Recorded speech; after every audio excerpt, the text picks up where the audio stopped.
okusinziira ku kigambo kya Mukama waffe Yesu Kristo. Yes, I am persuaded and determined by the grace of God.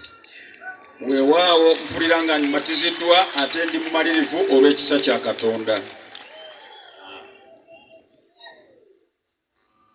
Are you persuaded that the Holy Scriptures contain sufficiently all doctrine required of necessity for eternal salvation through faith in Jesus Christ? Yes, I am so persuaded and very determined. Weewaawo ndi mumativu nnyo ate nga ndi mumalirivu okukikola. Will you then faithfully exercise yourself in the same Holy Scriptures and call upon God by prayer for the true understanding of the same, so that you may be able by them to teach and exhort with wholesome doctrine and withstanding and convince gainsayers? Naawe omatira munda muli nti ng'oyambibwako ebyawandiiko n'abyenyigiramu okuyita mu kubisomesa n'obitambuliramu nga bye weesigamyeko okukulembera obuweereza buno bw'oweesigiziddwa nga tosagaasagana. Yes, I will do so by the help of God.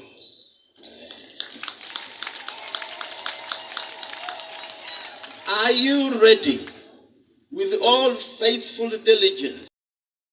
Lord, be my helper.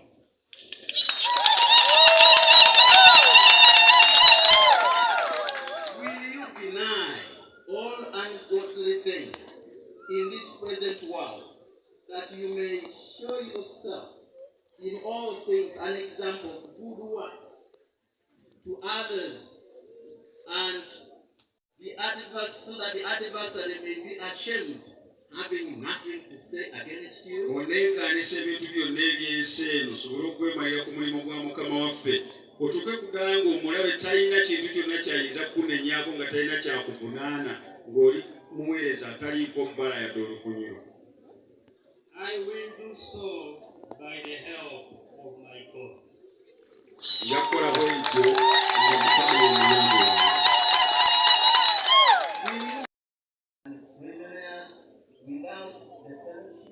Within the fellowship, will you correct and discipline according to such authority as you have by God's word, and as you shall be committed by the laws of the fellowship and the laws of our country? Oneewangayo okulungamya n'okuyamba okuyita mu kwagala ng'ogobera amateeka aga fellowship awamu nga tokutenda mu mateeka agatutwala wamu ng'eggwanga naye ng'obukulembeze obutambula mu konstitution yaffe n'ekulizoni y'eggwanga eyawamu ate ng'onaabikolanga mu kwagala okwa Kristo. I will do so by the help of God.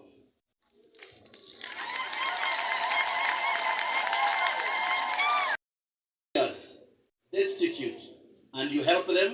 Onaabeera nga oli muntu atuukirikika ate ng'olabika ng'omuntu asobola okuyamba abantu abatalina mwasiriza abateesobola olw'ekisa kya Katonda n'obeera omuntu asobola okubeera ekyokuddamu eri abangi. I will show myself by God's help. N'akolanga bwe ntyo olw'obuyambi bwa Katonda.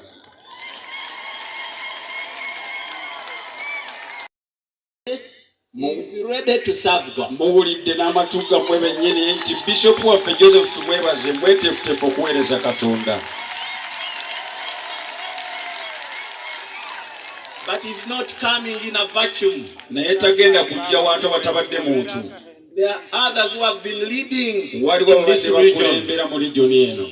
And now we want to call upon our beloved brother, Twagala kwaniriza omuganda waffe omwagalwa Bishop Dr. Leonard Bishop Serwadda, Dr.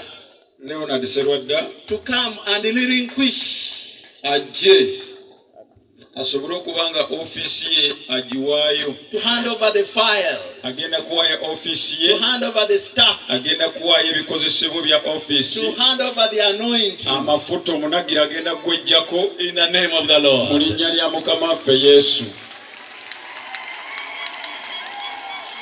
Agenda kujjawo eyo ofiisi.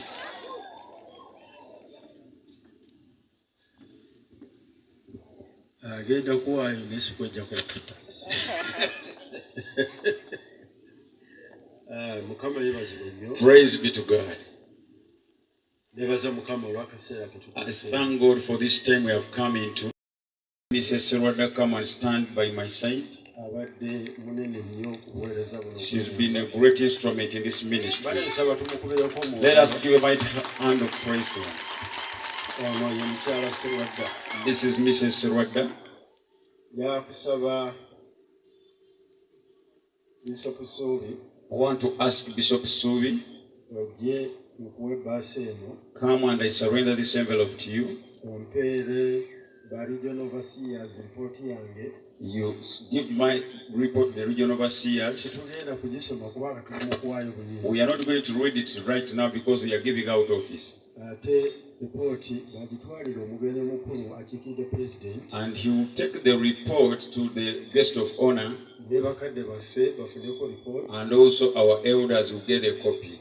Oluvannyuma lw'okuwaayo office. And after giving out to the office, Nja kuyita PRO waffe I will ask our PRO agitusomere mu public to read for us the report. tusobole okutuula Then we will sit down nga nkoze remarks. after I made my remarks. Okusaba kwange kukkirizibwa. That's my humble request. Thank you. Welcome. Kati Tribute only to the regional overseers, bw'omaliriza oleetera abakadde. after which you give to the elders alone. Bw'omaliriza otwalire omugenyi waffe omukulu. And after that, you give it also to our guest of honor. Tukole omukolo guno gw'okuwaayo. And then I will do this handover ceremony. Bishop, you must also get a copy Kubanga ndi musanyufu nnyo because I'm really happy okuwaayo ofiisi eno. to give out this office. Omukulu bakugambye They have just told you nti ofiisi gy'ojjamu wabadde wabadde. that the office you are coming into, there have been people already working there. Kati nga handover. Now I want to do the handover. Okutuuka ku process nga bwebadde. Full of God. In accordance with the will of God and the full agreement of the National Governing Council of the National Fellowship Born Again Pentecostal Churches in Uganda, I, Bishop Dr. Leonard Serwadda, do now relinquish the office of the Regional Overseer, Bishop of Southern Region. I pray that God's blessings may continue to rest upon his servant. Then, incoming Regional Overseer, Bishop Tumwebaze Joseph. I thank you. May God bless you. Thank you. Badde bya luzungu. Now, I'm handing over the file. Kakano mpayo file eno Kwanaatandikira okuweereza. where he will start from to do his ministry. Southern Region. The ministry of Southern Region. Mulimu file eno. All the ministry of Southern Region is in that Eno file. ye sitampu. Buli lw'onooterangako omukolo ne sitampu eno. This is the stamp for Southern Region. Egenda kukola emirimu mu NAFBA. And it's going to do the work in NAFBA. Meaning, Bwemunaamaliriza omukolo, after you have done the exercise, PRO waffe our PRO ajja tusomera lipooti will come and read for us the report. n'enzize. Thank you so much. Dr. Serwada. Webale nnyo nnyini ddala Dr. Serwadda. God gave us great wisdom Katonda yatuwa amagezi mangi. that those who relinquish their offices Ti abo abawaayo ofisi zaabwe are not thrown away. tebasuulibwa. Instead, they are given more responsibility. Baweebwa obuvunaanyizibwa obusinga ku obwo. As I speak today, We njogerera kaakano. it was prudent from our General Overseer, Dr. Moses Odong, Kyalabwa nga kikulu nnyo okuva eri overseer waffe Dr. Moses Odong. he asked Dr. Serwada to be our Minister of Development. Yasaba Dr. Serwadda abeere minisita waffe ow'ebyenkulaakulana. So he's been now on level of region, saawa zino luli yali ku level ya region, but now he's on national level. naye kati ali ku ddala lya ggwanga He's ddamba. the Minister of Ye Development. minisita w'ebyenkulaakulana mu Uganda. Yes, he deserves a better clap. You know? Akwana engalo ezisingako awo. Doctor and Bishop, Ngenda kusaba mukadde waffe Morris Bukenya to charge okujja Okakatira akuutire, Karakata Waha. ajje amukuutire.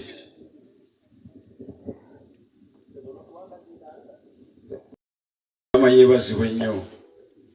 Now, my brother, as you face me, Muganda wange ng'ontunuulidde, the entire church is ready to hear from the Word of God ekkanisa yeeteesekese okuwulira ku kigambo kya Katonda. how you will be mindful of serving Him and serving the people. Nga bw'ogenda okufaayo okuwemuweereza n'okuweereza abantu. And I take this reading from 1 Timothy chapter 4, verse 1 to 16. Kino nkijja mu Timoseewo ekisooka essuula 4 olunya olusooka okutuuka ku 16. May the Lord bless you as you hear these words. Katonda akuwa omukisa ng'owuliriza ebigambo bino. The Spirit clearly says that in the latter times some will abandon the faith and follow deceiving spirits and things taught by demons. Such teachings come through hypocritical liars whose consciences have been seared as with a hot iron. They forbid people to marry and order them to abstain from certain foods which God created to be received with thanksgiving by those who believe and who know the truth. For everything God created is good, and nothing is to be rejected if it is received with thanksgiving, because it is consecrated by the word of God and prayer. All these things to the brothers and sisters, you will be a good minister of Jesus Christ, nourished on the truth of the faith and of good teaching that you have followed. Have nothing to do with godless myths and old wives' tales. Rather, train yourself to be godly and work diligently with humbleness, because leaders influence issues and instances. So, may the Lord use you as you lead your people and lead the people of God. God bless you. Amen. Bishop waffe.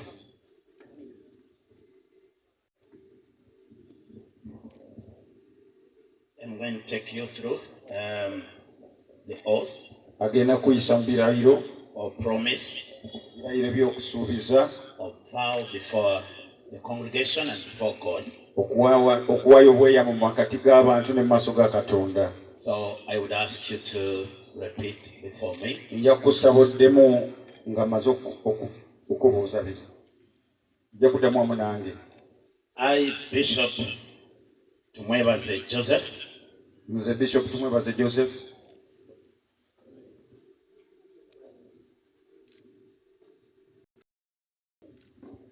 I, Bishop Tumwebaze Joseph, nze Bishop Tumwebaze Joseph, I, Bishop Tumwebaze Joseph, hereby promise to respect, I hereby promise to respect, maintain and defend the constitutional rights, maintain and defend the constitutional rights, privileges and liberties of this region. privileges and liberties of this region. I will defend the word of God I will defend the word of God and lead the people with the truth, and lead the people with the truth, justice and charity, justice and charity, not lording it over God's heritage, not lording it over God's heritage, but show myself in all things as an example to God's people entrusted to me.